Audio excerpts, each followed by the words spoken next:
Ozamis City ug Misamis Occidental ug sa tanan nagtanaw kanato karon pinaagi sa Facebook page ug YouTube channel sa AONC. Kumusta ug may adlaw? Ako si Dazzle Momotikson. This is Ozamis Today.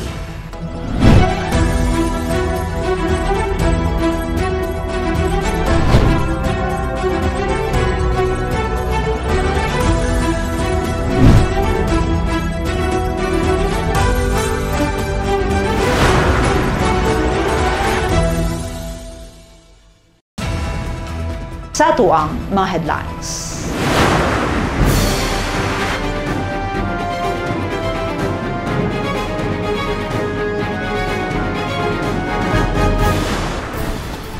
Governor Waminal, nasyonal nga mga opisyal gikondina ang pagpatay kang Misamis Occidental radio broadcaster Johnny Walker.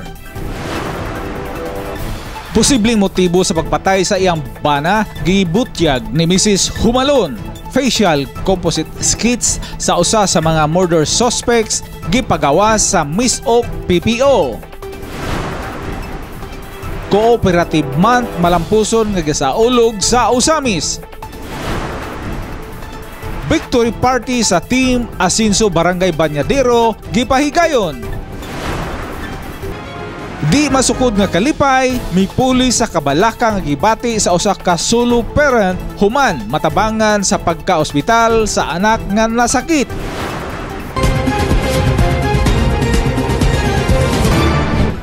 Kini ang madetalye sa Ozamis Today.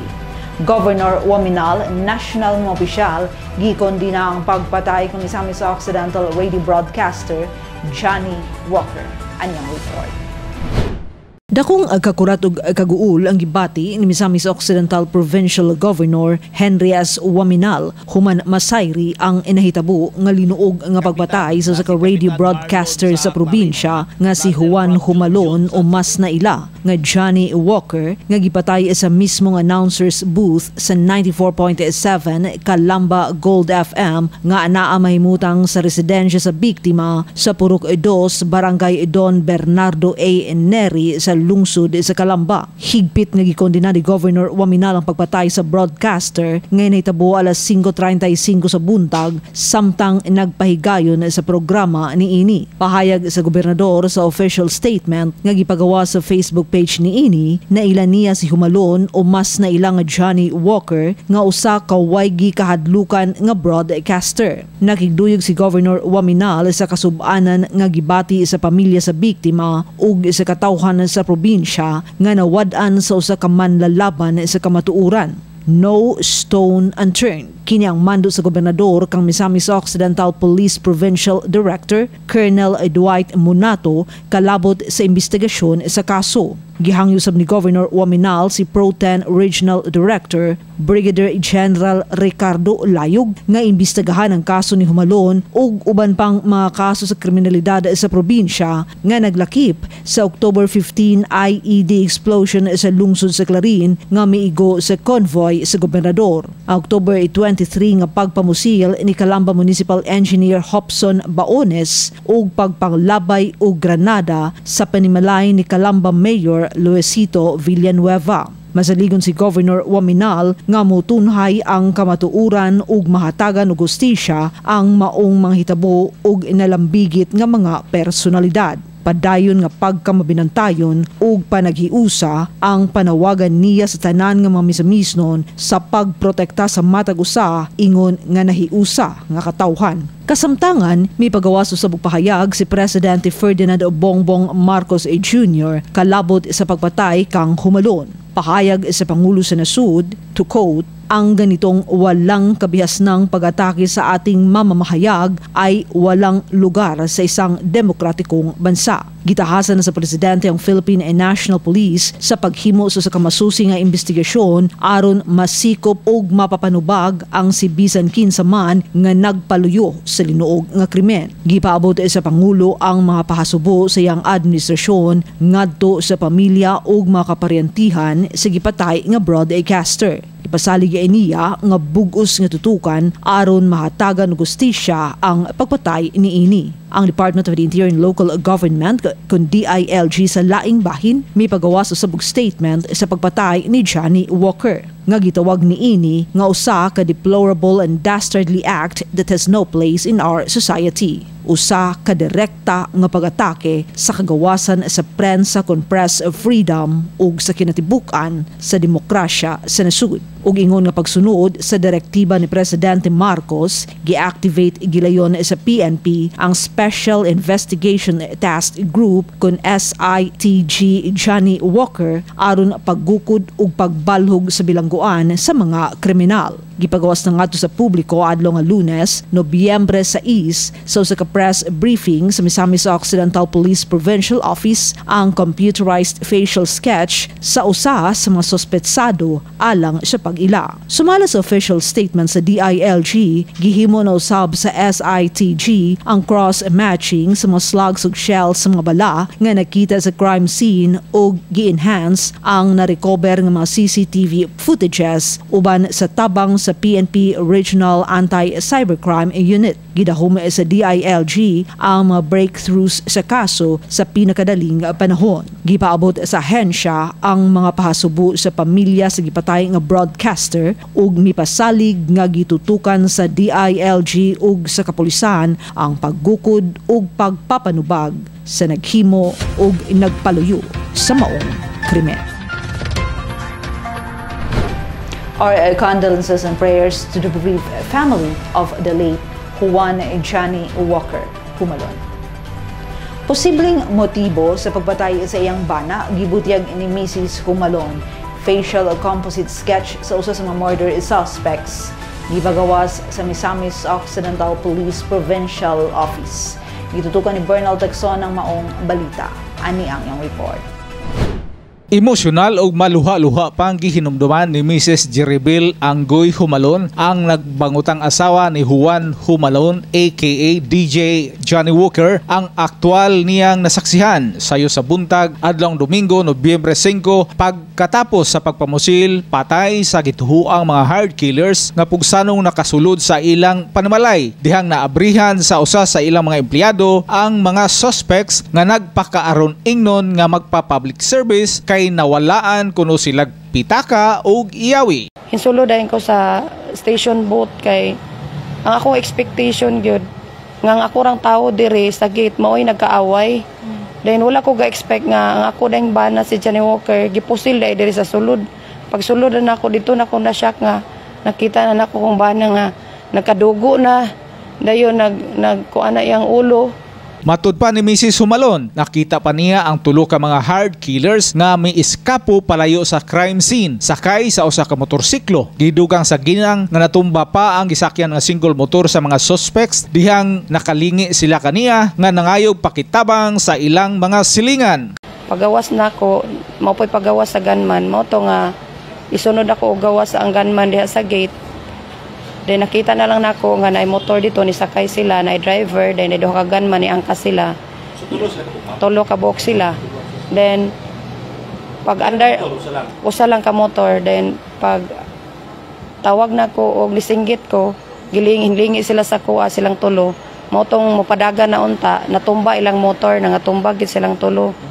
Kahinumduman, adlang Domingo natigaw ang mainstream ug social media gumikan sa pagkalat sa FB live streaming broadcast ni Johnny Walker ug nadugangan pag mga CCTV footages ang aktwal nga pagpatay sa pinakaunang PWD kon person with disability broadcaster sa Misamis Occidental. Makita sa FB live video ni Johnny Walker nga nagbasa pa kini greetings sa iyang mga tigpaminaw sa radyo. Nahunong kini sa pagbasa dahang kalit lang nga may misulod sa studio. Pipila ka segundo lamang bagsak si Johnny Walker dihang gipabutan sa makaduha ka higayon. Pagkatapos sa pagpamusil, gihablot pa sa gunman ang kwenta sa biktima nga matud pa sa mga awtoridad nagkantidad kapin sa 150,000 pesos. Sa usa pa ka CCTV footage sa may gate sa compound, makita ang duha ka mga tauhan sa pamilyang Humalon nga may gikaistorya gawa sa gate nga matud pa magpa-public service. Giabrihan og jutay ang gate sa radio station employee apan pugsanong misulod ang duha ka mga lalaki nga may bitbit nga mga short firearm. Napaluhod ang empleyado dihang gitiunan kini og pistola sa iyang ulo. Samtang ang usa daling misulod sa studio diin didto nagprograma si Johnny Walker. 20 segundos lamang pagkatapos nga makasulod sa gate, tapos na ang trabaho og misibat na gilayon pagawa sa compound ang duha ka mga lalaki. Sa interview sa local media, gipahayag ni Mrs. Humalon nga wala siya nahibaluan nga may date treat nga dadawat ang iyang bana.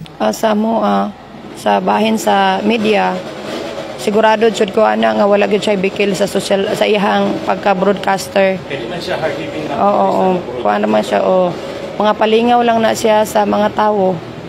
Then bahin pod sa politika, wala pod kay dili naman siya kanana ang politician karon.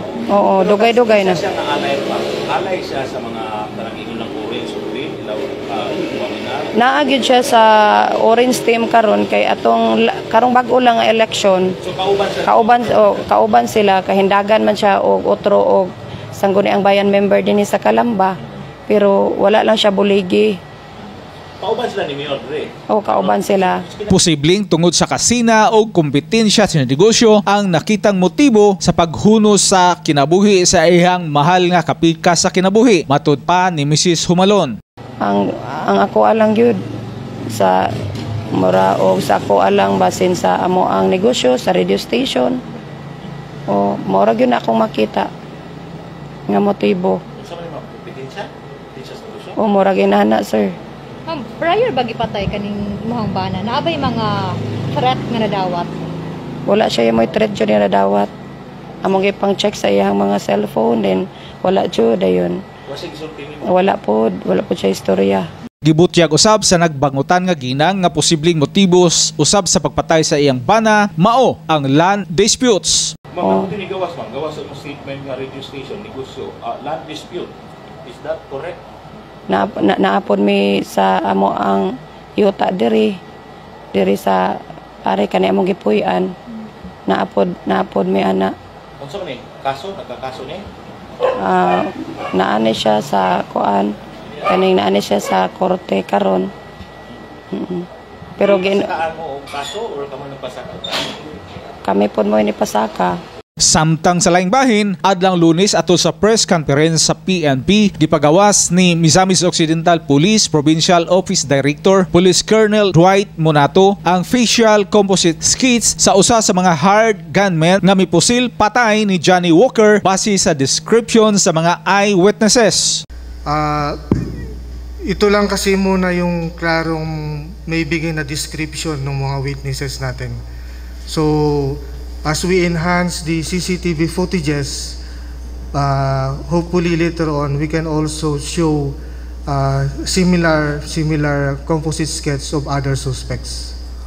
Gipahayag ni Colonel Monato nga sa pagkakaron gikonsidera sa Special Investigation Task Group SITG Johnny Walker ang tanang makitang mga anggulo para masulbat sa labing madaling panahon ang linuog nga pagpatay sa PWD broadcaster sa Misamis Occidental nga sa ingon mataral sa hukmanan og mabilanggo ang mastermind sa kamatayon ni Juan Humalon aka Johnny Walker. So as of now, hindi pa natin everything is being considered, no?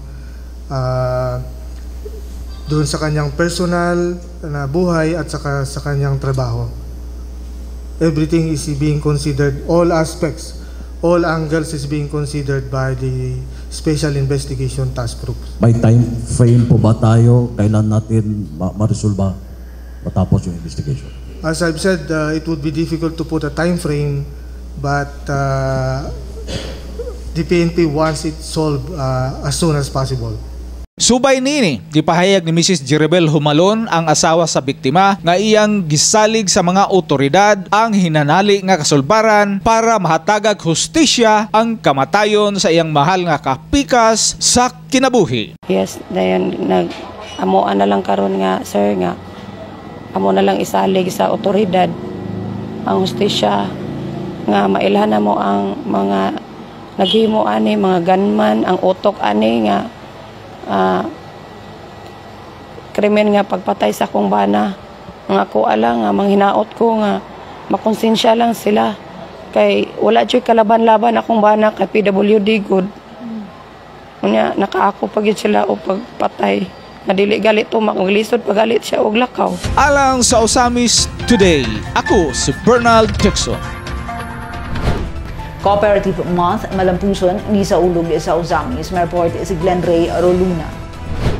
Pinasikad sa Republic Act 11502 nga nagdeklara matag bulan sa Oktubre isip nga Cooperative Month ug karong tuiga adunay tema nga Cooperatives Pioneering the Path to Recovery aims sa modern challenges of climate change and food security. Tungod nini ang local government unit sa Osamis ang buhatan nga natahasan sa natad sa kooperatiba mipahigayon og usa ka programang pagtapok sa mga rehistrado nga cooperatives nagipahigayon at nakalabayng semana sa City Gym. Hisayran nga ana sa duulan 50 ka mga registered cooperatives dinhi sa dakbayan sa Osamis nga adunay ubay-ubay nga mga membro ang misalmot sa maong kalihukan. Sa pagpakita sa suporta sa mga aktibidad, ana usab ang pipila ka mga konsehales ning syudad nga sila si Konsehal Lorly Fuentes Cipres, kinsa mao ang cooperative chair sa City Council. Samtang ana usab sila City Vice Mayor Simplicia Bibineri, Konsehal Dinky Suizo, Konsehal Sisilco ug Konsehal Sunny Wominal. Sa ngalan ni Mayor Attorney Henry Indy Wominal Jr., si City Councilor Sunny Wominal mihatag mensahe alang sa mga kooperatiba ug gisaysay ni Konsehal Wominal ang kamahinungdanon sa mao nga selebrasyon aron nga masaksihan usab nila mismo kung giunsa sa mga kooperatiba ang pagtabang sa ato nga pagagamhanan nga lokal sa pagpag-os kinabuhi sa atong mga katawhan gikan sa mga nagkadiyang sektor sa agrikultura hantod na sa industriya. Dugang paniya nga kini usab nakahatag og kahigayunan sa matag Osamisnon sa nga makapanarbaho ug nagsiguro sa malungtaron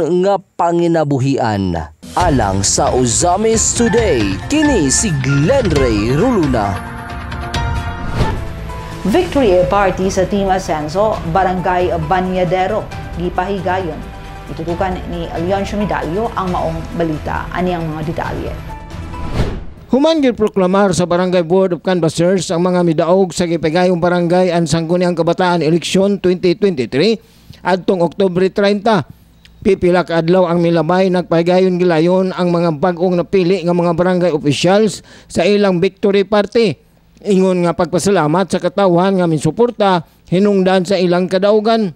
Adlaw Domingo, Nobyembre 5, ang Barangay Banyadero sa Dakbayan sa Osamis ang mipahigayon og Victory Party nga gipanguluhan sa bag-ong napili nga Barangay Chairman Roland Liantos. Uban sa mga napili og nasubli ang Barangay Kagawad nga gitambungan ni Osamis City Vice Mayor Simplicia Bibineri nga residente usab sa maong barangay. City Councilor Roland Dinky Suizo o ang mga lumulupyo sa Barangay Banyadero nga dito gipegayon sa covered court.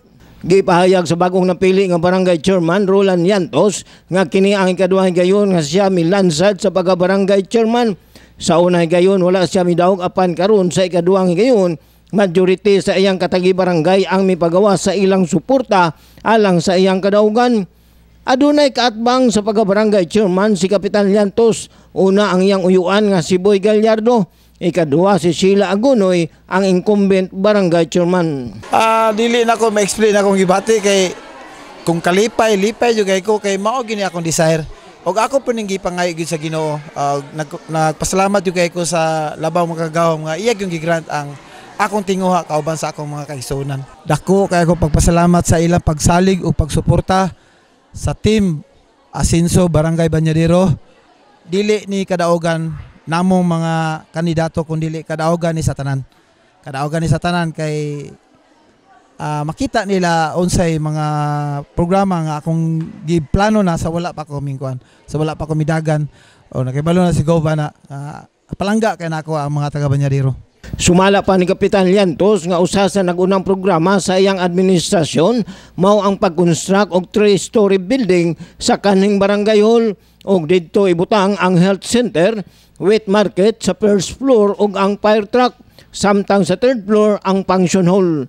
Gawas pa nini pabutangan usab niya og mga street lights ang mga mangit-ngit nga dapit, pagrehab sa mga drainage ug uban pa. Ako i-propose nga magbuhat mi dito og 3-story building. Then diha makita ang atong health center kay sa kuan sa donation purpose ato kay sa health center magod mo nang nakita gyud den sa ubos.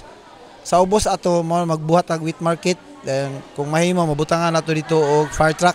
Mingkotlo og Bible verse si Kapitan Llantos aging pagpasalamat niya sa mga lideri sa syudad, distrito ngadto na sa probinsya sa Misamis Occidental.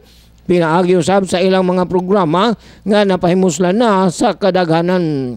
Sa Proverbs 29:2 nakuha dito nga when the righteous are in authority, the people rejoice. Og ako nakita, ako na silang gi-consider nga mga righteous gina silang tulo, silang Kong Ando, governor og si mayor, mga righteous sila. Mao nang nasinati nato ang mga katawhan nga nagmalipayon sila tungod sa ilang mga programa nga gi-extend para sa mga katawhan. Labi na sa mga hospitalization, burial.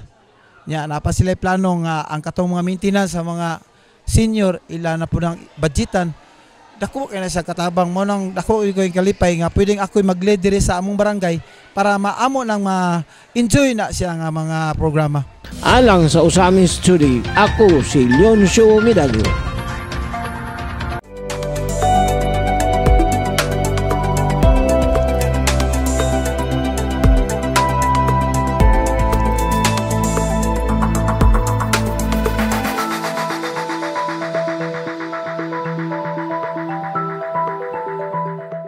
Sa itong asenso Usamis Free Hospitalization Program update ay di masukod nga kalipay, may puli sa kabalakang libati sa solo parent human matabangan sa pagka-ospital sa anak na nasakit. Ma-report si Mary Ann Lumapas. Ang programang Asinso Usamis Free Hospitalization o Burial Assistance sa Dakbayan namugna tungod sa inisyatiba ni kanhi Mayor o karon 2nd District Congressman Ando Wominal nga gipadayon ni Mayor Attorney Henry F. Indy Wominal Jr. Nakita sa batan-on nga mayor sa Dakbayan sa Usamis unsa kalisod kung adunay miyembro sa pamilya nga maospital. Nga ang unang hunahunaon sa pamilya mao ang kwarta nga ibayad sa hospital. Og ang kalisod usab kung adunay mga nahimong problema sa pamilya nga mitaliwan sa laing kalibutan nga ang kasagaraan nga mahimong problema sa pamilya mao ang gasto sa pagpahiluna sa lawas sa mitaliwang minahal. Gisaysay ni April Rose Arong 25 years old nga nagpuyo sa Purok 5 Baybay Triunfo, Usamis City nga ang iyang anak nga si Gabriela Ace Arong 5 months na-admit kini sa Faith Hospital tungod sa pneumonia. Og tungod niini aduna kini sila excess bill na miabot sa kantidad nga 23,319 pesos. Og isip usa ka solo parent, naglisod gayud si April Rose sa pagpangita sa maong kantidad. Hinungdan nga miduol dayon siya sa buhatan sa Asinso Usamis Administration aron sa pagpangayo og medical assistance. 23,319.60 pesos. Giubog sipon sir, then ang diagnosis niya kay pneumonia. Dako kay katabang sa ko sir, especially sa ko nga solo parent, tapos nagsaligra pod ko sa akong ginikanan din. Ang kaning programa sa Asenso may nakatabang sa kuwag dako para ma-discharge ako ang anak. Gi-zero balance sa Asinso Usamis Free Hospitalization Program ang excess bill ni April Rose. Dili gayud masukod ang iyang gibati nga tumang kalipay tungod kay wala gayud siya napakya sa pagduol sa administrasyon ni Mayor Indy aron sa pagpangayo og tabang. Dako kayo ang pasalamat ni April Rose sa Asinso Usamis Administration o kang Governor Henry Wominal, Congressman Ando Wominal ug ilabi na ni Mayor Indy Wominal nga ang sama niya nga walay maduulan nga nahatagan gayud og dakong kasulbaran ang iyang gihambin na problema sa bayron sa ospital. Daghang salamat Mayor Kangkong og sa ato ang Gov Wominal, daghan kayong salamat sa inyong tabang nga gihatag sa kuha. Alang sa Usamis Today, ako si Mary Ann Lumapas. Salamat Mary Ann. Ang Usamis Today hatod kanato ingon na serbisyo publiko sa Asenso Usamis News Channel ubos sa pagdumala sa LG Usamis pinagi ni Mayor Attorney Henry Indy F. Waminal Jr. Alang sa dugang impormasyon, please like our official Facebook pages, Kong Ando Waminal, Attorney Indy Waminal, ug Ascenso Ozamis News Channel. And please subscribe to the official Ascenso Ozamis YouTube channel. Sa ngalan sa kintibukang AONC team, Leon Chumidalio, Bernard Rexon, Adoni Vicena, June Purgatorio, Ares Carpio, Kim Tangaro, Macjul Malinis, Mary Ann Lumapas, Xander Delido, si Glenn Ray Ruluna sa Misamis News Network. Ako si Dazil Romulo Dixon. Daghang salamat. Padayon Ascenso Ozamis, Ascenso Segundo Distrito, Ascenso Misamis Occidental.